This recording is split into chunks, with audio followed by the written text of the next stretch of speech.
joining me on the talk. Let me just go ahead and get my document out. Give me 1 second.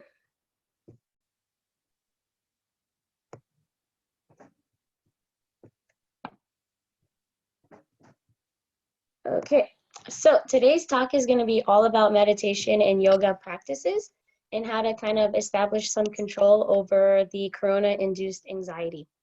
Okay.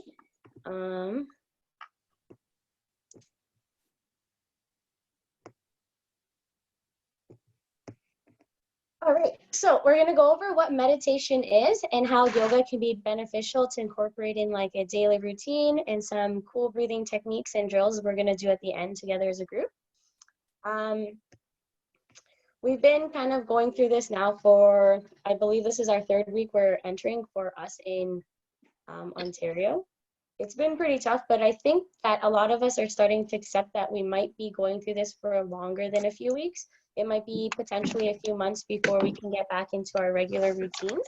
So with that being said, it's important to kind of figure out how to establish a routine while you're at home to kind of continue to progress and not feel like you're just at home doing nothing. Okay, so I'm going to go over 5 quick steps that we can go through to kind of help reduce anxiety and establish a plan. So the first thing you want to do is just, and also you guys can feel free to chime in at any time if you have anything you kind of want to mention or talk about. Okay. Hey, Peter, welcome.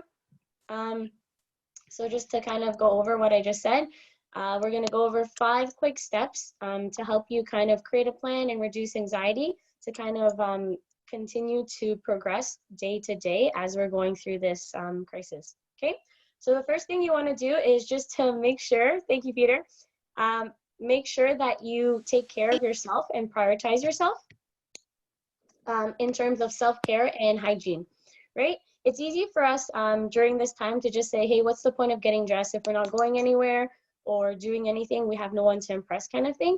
But you got to realize the way that you act and what goes through your mentality is what creates those habits. And if you allow these thoughts to kind of take over, you're ultimately lowering your standards, right?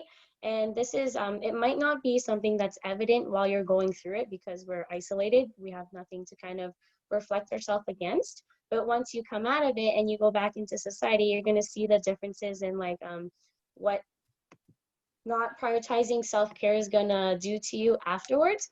So some things to kind of think about is like when you first wake up, have your morning routine, go to the washroom, do your thing. And then from there, I know some of you guys are working, some of you have kids, and some of you don't have kids. So your daily routine might not all look the same depending on what it is that you're going through. I have a couple of guidelines that can kind of help us depending on what, like if you're a parent, if you're single, if you have dogs and things like that, that I can send out to you guys afterwards that will kind of help you with establishing that routine and ensuring that you put in some self-care tips and drills and things like that. Okay, so that's the first thing. The second step of the 5-step guideline would be to establish that routine. So we can't control what's happening outside in terms of like social distancing and how long we're going to be quarantined for, but we can definitely control what happens in our own space, like at home, and a routine will allow us to regain that control over our life, right?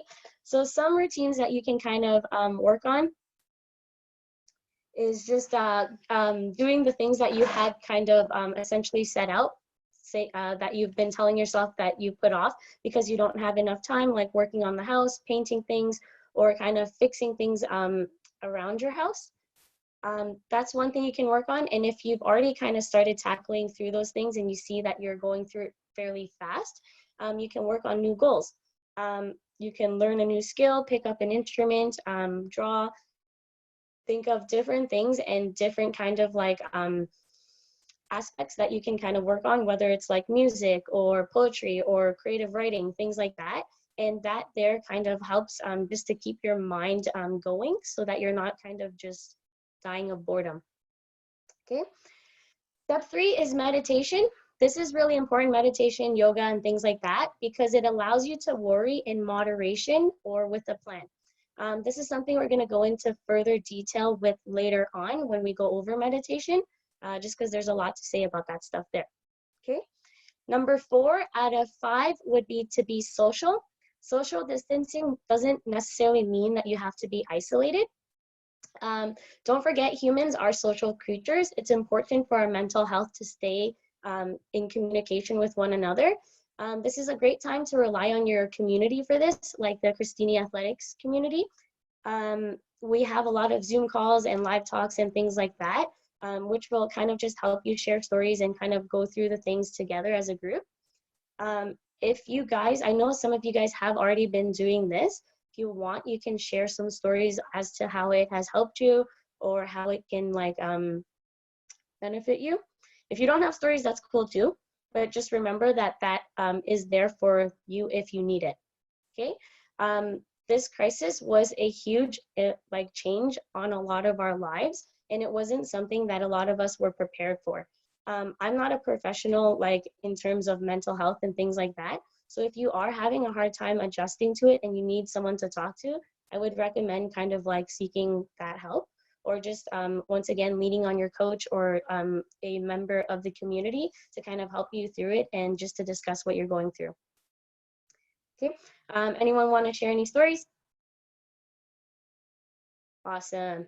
Okay, so number 5 out of the 5-step thing is establishing goals. So to kind of give it a little bit of a fun spin, instead of just thinking of plain goals, you can call them quarantine goals, okay? Because we don't know how long we're going to be going through this for or what's going to happen. Just so you can kind of feel like you're continuing to progress, you can work on goals and getting things done. This can include reading new books, working on a new skill, and things like that. I see a lot of people too, they do a lot of fun YouTube videos. You can get more comfortable with technology by using that time to kind of discover what the pros and cons are of those tools and things like that. Like social media isn't just there for entertainment. There's a lot of useful information you can find if you dig around social media. And then you can kind of learn how to navigate through online content as well. And I do know that there's a lot of different live talks as well where we go through things like that. So just stay tuned and make sure you guys listen for that, because it's really helpful information. Okay. So that's that point about establishing a routine to kind of gain some control over your life. Is there anything anyone wanted to add to that in terms of maybe how you've been keeping your routine going?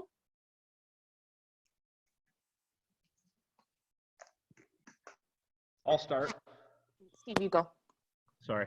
I think right now with all the uncertainty and like it's really easy for everyone to have less structure in their life.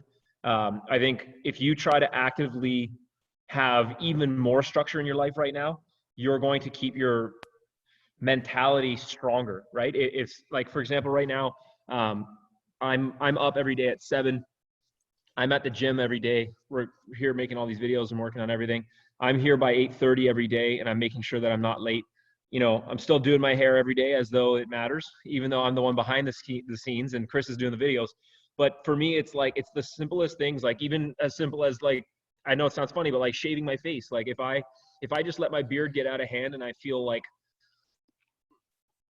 I'm being lazy, it's the little details in life that make us high performers, right? And it's not just about the beard, it's about the fact that part of my beard is part of my routine normally.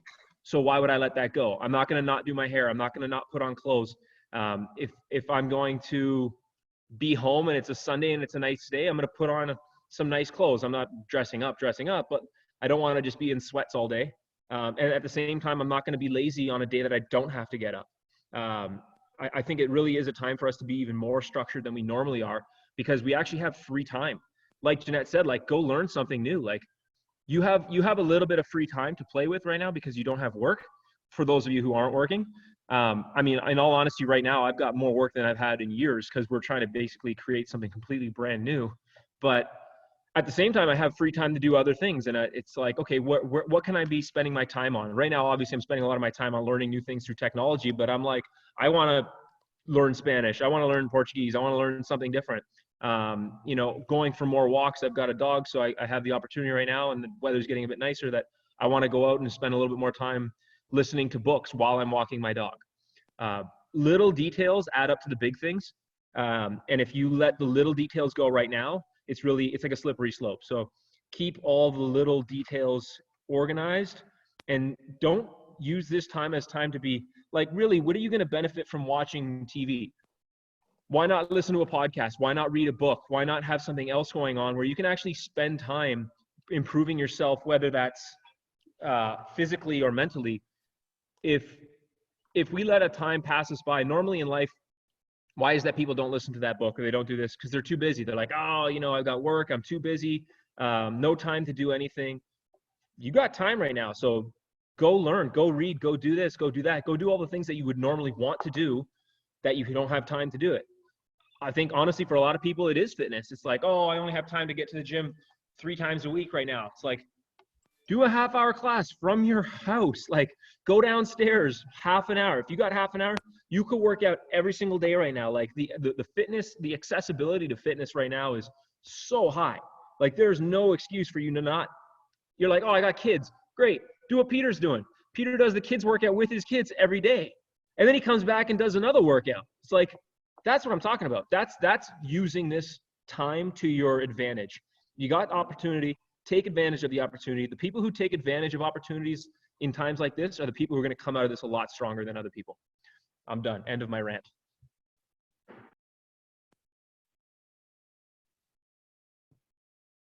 Did you want to say something, Sandra? Well, yeah, it's just like going off of Steve's thing. I think it's like just take into consideration that. So it kind of took me 3 weeks to get adjusted. So first week, workouts like sucked hard.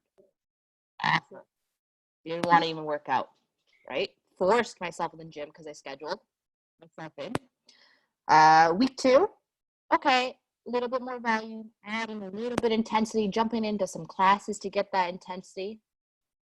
Week 3, my coach told me to suck it up. And, this is just mental resilience, and all you can compare yourself to is yourself. And that's all you need to compare yourself to. And so from week 3 on, it's been awesome. I'm not gonna lie, I'm loving this self-isolation thing. Like, I get so much of my own personal stuff done. There's so much personal growth going on my end. So I just think, make that schedule. Yeah, week 1's gonna suck. Week 2 gets a little bit better. Week 3, you're like, I'm used to this shit. Let's go. Yep, that's very true.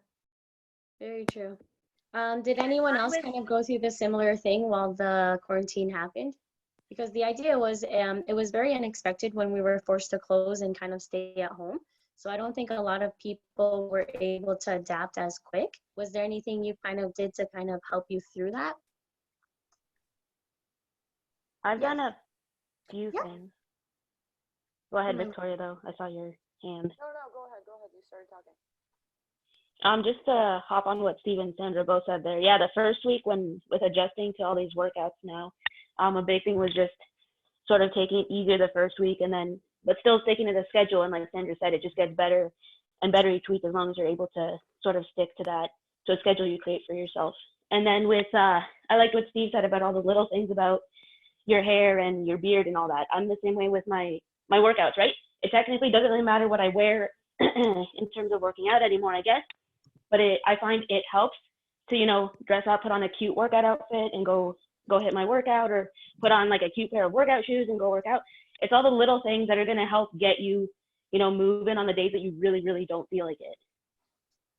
Yeah, very true. Peter? Yeah, can you guys hear me? Yes. Okay. I've been working remotely or from home for like 20 years. So one of the key things that is important is structure and discipline. So like Steve said, you got to get up in the morning and you got to brush your teeth. You got to make your bed. This is one thing I learned about 20 years ago. Get up, make your bed. Because if you start your day with a sort of routine activity, then it's going to carry on to the rest of the day, right? And the structure and the scheduling is so important, because without it, you're just free to do whatever you want. And most people's even mild cases of ADD will start coming out. You'll just start doing everything or doing a whole lot of nothing. So structure is very important. Yep. All right. And take this time to do those things that you weren't able to do. I've got a stack of books like this that I'm like a quarter of the way through already. So, you know, I'm taking my time to focus on that. And I have challenges too. I mean, a lot of you might know or might not know that, you know, a few months ago, I tore my rotator cuff. I've got a possible torn bicep tendon, and I'm trying to work out as much as I can. When there's things that I can't do from the Cristini workouts, I popped in an Insanity or P90X cardio video or something. I got to do something every day, even that morning workout with my kids. But I signed up for the Ready State, which is like mobility WOD and ROM WOD. So I do those things daily to manage this injury while everything's going on, because Romano's clinic is closed. So I can't go in for treatment. So I have to do something about it. So take this time to do the things that you normally couldn't do, and you have to just keep pushing through. Yeah. All right. Yep. Did anyone else want to add to that? Victoria? I had a friend start a 21-day meditation challenge. So part of her challenge was to start her own group. So I've been doing this 21-day meditation challenge, and I found that it's really been helping. It's just my mental state. So like one of the assignments will be in your journal, write down 50 people that have changed your life, or write down what makes you grateful, things like that. And I found that turning your focus not on being trapped inside and turning it to things that you're grateful for really helped my mental state the last 21 days. Yep. Yeah, I think a huge part of this whole thing is just it's all about perspectives and how you choose to attack things. If you look at it from the standpoint where it's like, oh, you feel like something's been taken away from you, like the gym, your accessibility to the outside world, and in a sense, like your freedom, just to be able to leave your house whenever you want, not putting on all that protective equipment when you do leave. It has instead of looking at it like that, and instead taking it as an opportunity just to work on things where you kind of can by yourself, in like meditation and yoga, for example. Mobility is a huge thing that a lot of people didn't have time for before. Even though it only takes like 5 to 10 minutes of your day, and it makes a huge difference throughout the whole day, people didn't have time for it. But now we have a lot of time where we can focus on those things. And the reality is you're doing it on your own in terms of like in your room. So you don't have to be embarrassed if you can't get into certain positions and things like that. You can actively take that time to think about your body and what it's telling you when you're going through those ranges of motion, right? So if no one else has anything to kind of say about the routine and stuff, I kind of want to move on to meditation. Everyone's good? Okay, awesome. So meditation and yoga, they're very similar, right? They go hand in hand. Meditation trains more your attention and your awareness to achieve a mentally clear and emotionally calm state of being. What that means is actively being able to think before you go through or do things that you're doing. There's two types of meditation, right? Two main types. The first one is concentrated meditation, where you're focusing your attention on specific objects and tuning out other noises. An example of this is like focusing on your breath, a mantra, a word, or using things like beads, where every bead you say one mantra or one word kind of thing. The idea really is just to train yourself to think about something and not allow your brain to wander away, right? It's normal for us to kind of think about things that we have to worry about. That kind of creates anxiety. But the idea is to allow that thought to go and then call yourself back to what's going on. Right? So that's number one. Number two is mindfulness meditation. This is the state of being aware and involved in the present moment, right? There's cognitive therapy and stress resolution, like noting. This one here is really important, especially when you're going through things that are unexpected, like the coronavirus, because what happens is a lot of times we'll start with one thought, which kind of just keeps snowballing out to a bunch of different worries and thoughts, and oh, how am I going to pay my bills? What about my kids? What am I going to do? My fitness, this and that. And it continues to kind of get you into this depression, downward spiraling kind of mentality. So it's important to note that and then kind of pull yourself out of it. So as mentioned before with step 3 of the routines, noting the type of technique called noting in meditation is really helpful because it actively allows you to address your worries and anxieties in moderation. So what that means is, well, now we kind of know a little bit more about the virus. We're probably not as concerned about getting it as we are about what the steps are to do next. So when you're doing something like noting, what you want to do is set yourself up in a room where you're nice and quiet, right? Focus on either your breathing or your one word, like being calm, right? From there, as you continue, when the seconds start to click away, your mind is going to start to wander. You're going to start to worry about things like, if some of you are still working, maybe working from home. If you're not working, maybe what you're doing with your kids, or some types of like what you're going to do with your time. So you're going to allow that thought or that worry to come. You're going to accept it, not necessarily judge it, just allow yourself to acknowledge it, note it, and then pull yourself back to what you're doing in that present moment. Oh, I'm in my room, I'm focusing on my breath. I'm supposed to be controlling like just my in and out breathing, right? So that's going to allow you to kind of explore that anxiety that you're facing, accept it, and then kind of move on from it. Okay. Does that make sense? Does anyone have any questions or anything? No? Okay. So there are some great apps that you can use that will help you with this. There's one, it's called Calm. I'm pretty sure, Patty, if you have anything you want to talk about in terms of this, because you have mentioned it before, this would be a great time. But there's apps like Calm and Headspace that help you with meditation. The reason this is good, it helps you with self-regulation because it's guided.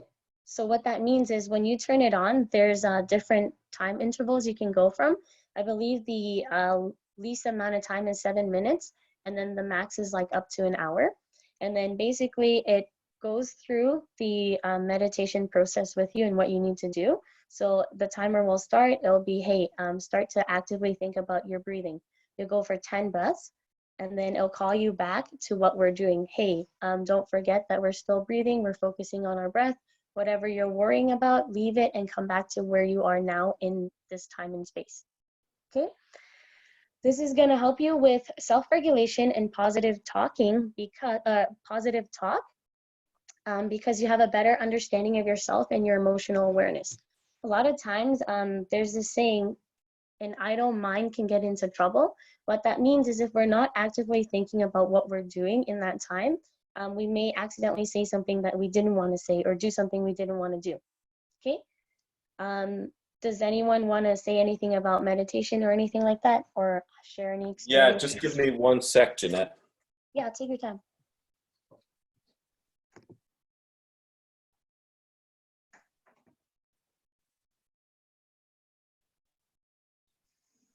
Where'd he go? Has anyone here tried meditating before? No? Awesome. I have. Maybe we can try a super quick meditation portion. Sorry, Peter, I didn't know if you wanted to say anything or. Yeah, just very quickly. Yep. If anyone is serious or it's something they really want to try, I highly recommend, you can find this on Amazon. It's called The Book of Secrets. It contains 112 meditations. Now, the key to this book is you try one for 2 or 3 days, and if you feel anything, you get anything out of it, you stick with it for a few more days, and then you move on to the next one. You'll find some in here that you really cause some sort of effect, whether it's calmness or dealing with some issues or helping you overcome things. And if it's not doing anything for you, like I said, 112. Here's the book. Get your pens and papers, write it down. You can find it on Amazon. It is a great tool. I've been through it twice already. Yeah, I'm happy that you mentioned that too, because that is true. A A lot of people think there's only one way to meditate, but the reality is, just like anything else, you have to find what works for you, right? So some people, if you give me 1 second, I can actually pull this up. For some people who have higher energy, like myself, it's harder for me to just sit down and kind of think about one thing. So there's different types of meditation where you can go out and actually go on a walk. You might not be able to do that right now because of Corona, but you can walk around in your backyard, you know, just focus on your breathing and through active movement, because the idea is you want to be able to control where your mind is going in that time that you're spending on meditation. So let's say for like 10 minutes, you really just want to be in control of your mind instead of having your mind being so busy going from one thing to the next. Okay.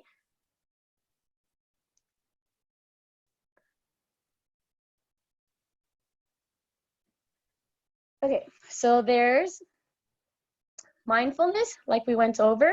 There's spiritual meditation, which is like religious or faith. A lot of times when people sit down and they go through the religious thing, it's the same thing. Okay, so there's faith, and then there's focus, there's movement, and then there's mantra. So depending on you, and you can refer to the book that Peter was talking to, just try out the different types of meditation techniques and then see what works for you. Yes, there it is. One more time. Yes.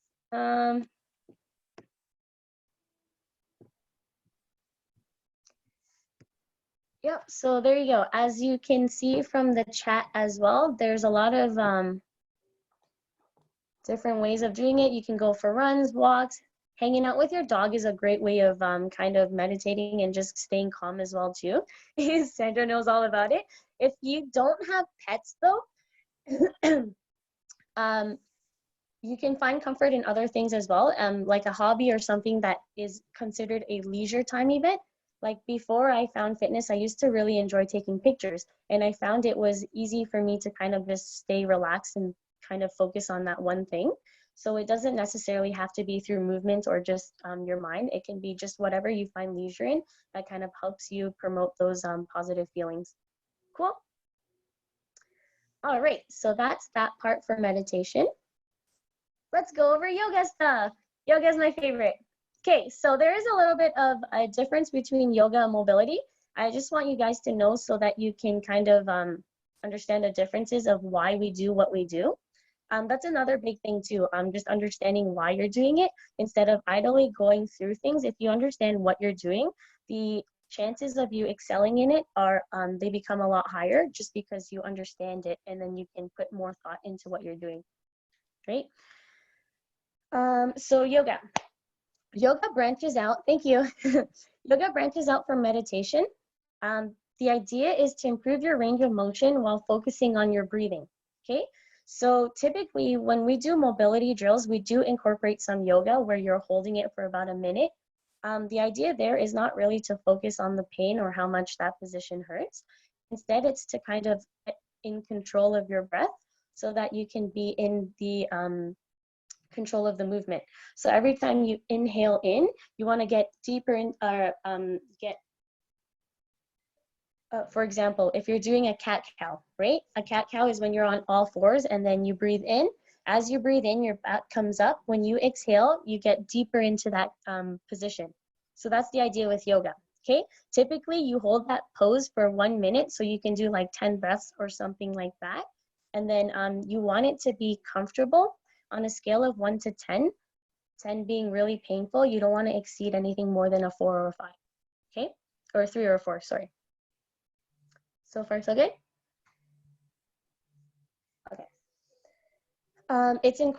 Like I said earlier in the beginning, it's important for us to incorporate yoga and flexibility because we have the time now to pay attention to detail, to understand what our body's telling us and why we may have a hard time in that position, whether it's being tight or it's your joints are tight or something like that, okay?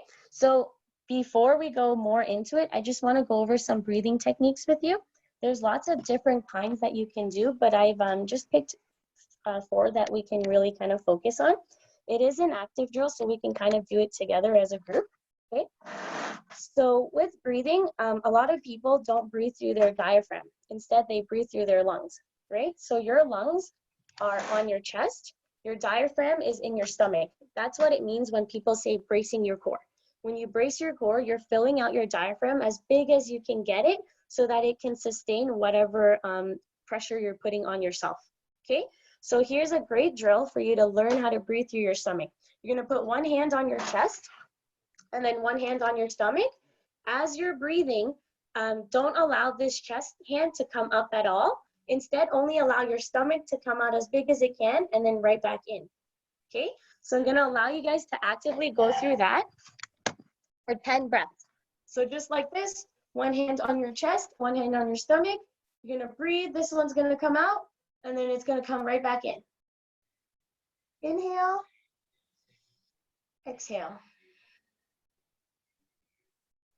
Okay, so go ahead and start that for 10 breaths. Every time you inhale, your stomach is gonna expand.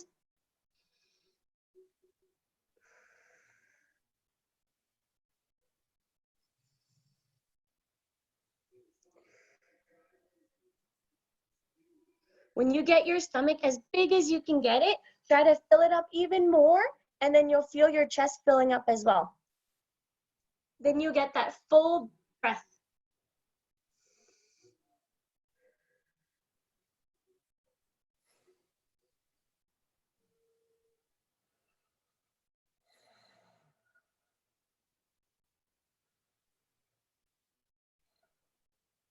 Awesome. Once you guys are done, just give me a thumbs up so I know. Okay, were you guys able to feel that in your diaphragm? Feel the difference? Okay, so 2 great exercises that you can incorporate that drill in is dead bugs and bird dogs, right? So a dead bug is a correct, I'm sure a lot of you guys know, but just in case you don't or you forgot, you're laying down on the floor in a hollow hold position, and then you're gonna pretend you're holding an exercise ball, and then opposite hand, opposite leg moves. So just like this, you're gonna go from here. Okay, and then each extension, you're just gonna think about that, the control of your breath, okay? And then bird dogs are the opposite way, just like this. Opposite hand, opposite leg. Cool, same thing, focus on your core, squeezing it and making sure you're breathing through your diaphragm, okay? So that's breathing drill number 1. That one is the basic one there, just to allow you to learn to breathe from your diaphragm first. And then from there, once you know how to do that, you can learn to activate different parts of your muscle groups better. So the next one is called a progressive muscle relaxation technique, okay? This one is best done in a seated position, which is awesome because I think a lot of us are already there, okay? Just like all of the other things we're doing, the main focus is on contracting and relaxing that muscle group, okay? So you're gonna contract that muscle for 2 to 3 seconds, then you're gonna relax, okay? So you're gonna first start with your toes and your feet. You're just gonna contract it 3 times, as hard as you can. Think about taking in deep breaths and relaxing your body as you're contracting. Don't bite hard on your teeth, don't crunch your body, just focus on only your toes and your feet. So you guys can go ahead for 3 reps. Squeeze, then relax. Toes and feet. Beautiful. As soon as you're done, you're gonna move up to your ankle and your calf. So think about tensing up your calf as hard as you can, then relaxing. At the same time, you're taking in heavy breaths, deep breaths, in through the diaphragm. Then you're gonna work your way up to your quads and your knees. Think about contracting that quad muscle and then relaxing it. Squeeze and hold. Then we're gonna work up to our glutes and our lower abs. Squeeze your glutes. There you go. Relax. Deep breaths. Beautiful. Then you're gonna come up to your chest and your lats. So squeeze your chest and your lats. Pull those shoulders down and back. Awesome. Then you're gonna go up to your chest and your shoulders.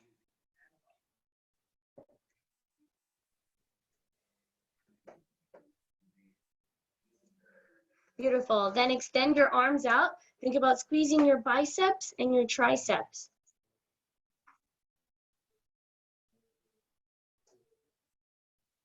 There you go. And then we're gonna go to our hands and our forearms. Squeeze as hard as you can for 2 to 3 seconds and relax. There you go. Think about breathing through it as you're going. And then you got your head and your neck, okay? So think about contracting it, but try not to make the face I made. So deep breath.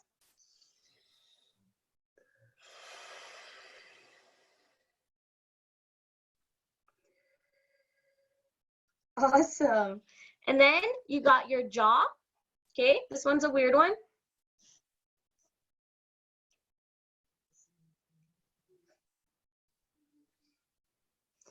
And then the last one is your eyes, okay? So think about closing your eyes as hard as you can in a relaxed position.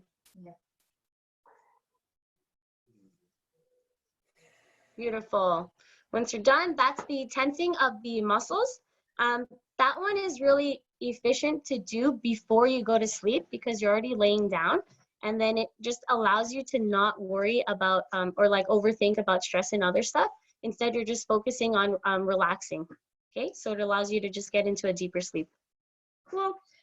The next one I have is a nostril breathing one. This one here is a little bit funky. It just allows you to use your lungs a little bit better. Okay, so you're gonna have your hands like this. Take your thumb and put it on this nose here. And then from there, you're gonna breathe in as deep as you can with this nostril. Then you're gonna take your pinky on that thumb, nose, and then exhale as much as you can on the other side. You're gonna go for 5 each nose, okay? So let's do that together. Ready?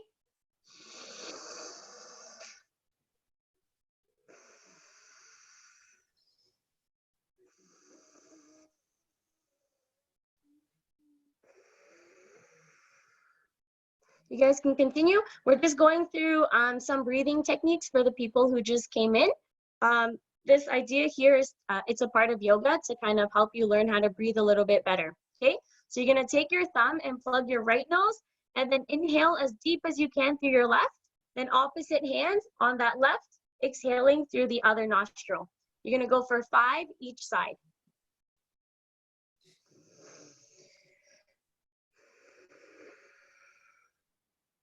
The goal is to get all of that air into your diaphragm as much as you can without opening your mouth.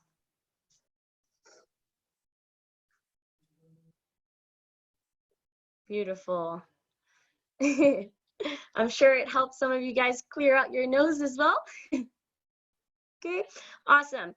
So once you're done, the last one I have for you, this one here is a common breathing technique. It's to allow you to utilize your oxygen a little bit better. This one here is very beneficial when you're doing workouts, especially if they're high intensity, to calm yourself down. So post-workout, not during, okay?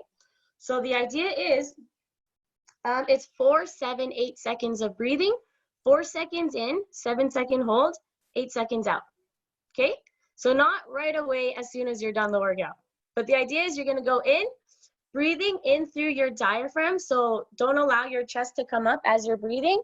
Get all of the lungs, the oxygen into your diaphragm, then you're gonna hold for 7 seconds, and then you're gonna exhale. When you first start this exercise, you don't have to go for the full duration of those seconds. It's something that you accumulate up to, okay? So you're gonna have to go through maybe about 10 breaths to get to those interval seconds, okay? So let's go ahead and go through that. And you're gonna go ahead and inhale. And hold. As you hold, think about relaxing. Don't try to crunch your body in. And exhale. And breathe in. And hold.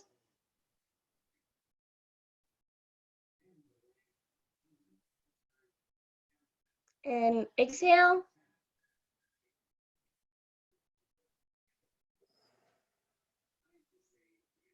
Inhale.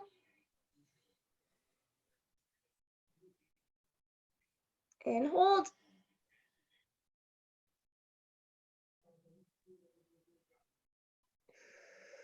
Exhale.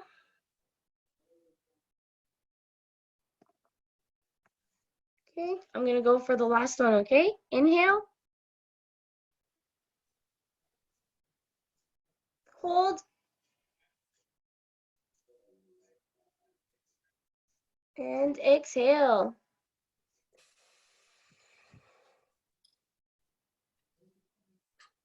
So just from that there, I felt a little bit more relaxed. I don't know about you guys, but those are great techniques that you can kind of just do anytime because they don't take too long.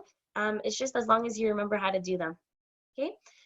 Does anyone have anything they want to share in terms of like yoga poses or breathing, controlling your mind, things like that? No? Okay, awesome. No worries. Okay, so I also wanted to mention one super cool app. I think Patty already mentioned it as well on the sidebar here, but it's called Downward Dog. Down Dog, I think it's called actually. It's called Down Dog. And the idea is sometimes in class when we go through mobility or yoga poses, the flow is fairly fast and it can be hard to keep up with. So now that we have a lot of time to kind of focus on those yoga positions and understand where our body should be in those positions, you can download this app and it will go through it a lot longer. I think the poses are about 90 seconds and it shows you what the pose is and then it goes through what you need to do in terms of your hips, your shoulders, your hands, your head, and how you should be breathing through those movements so that when you come back to the class and we go through the mobility, you can get into the positions a little bit easier and faster. Cool. And then too, this way you can kind of focus on your individual needs based on your mobility. Like some of us have poor upper overhead mobility or lower ankles, things like that. You can use that app to kind of pinpoint which ones you need to work on and things like that too. Okay. I believe there is also something called goal mobility. It's more CrossFit related. There's different mobility techniques they show you as well that you can use with barbells, lacrosse balls, bands, and I believe just positions with the walls and things like that. Cool. Awesome. So there's about 15 minutes left. If there's anything that you guys kind of want to talk about or go over, we can definitely do that. Thank you. So Victoria just shared with us the link for that. Oh, yeah. No, this is something else. This is a link for yoga. Cool. Yes. Yeah.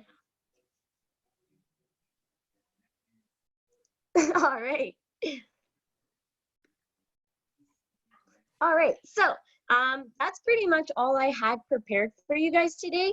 I just wanted to say thanks again for tuning in with me and learning a little bit about mobility and yoga and things like that. And yeah. Thanks, Ginette, and happy birthday. Thank you so much. Thank Happy you, birthday. Ginette. Thank you. Thank you for sharing some time with me on my birthday. Happy birthday. Have a great day, guys. Happy birthday. Thank you. Bye. Bye, guys. Bye-bye. Thank you, Ginette. Thank you, Peter. Thanks for sharing the book.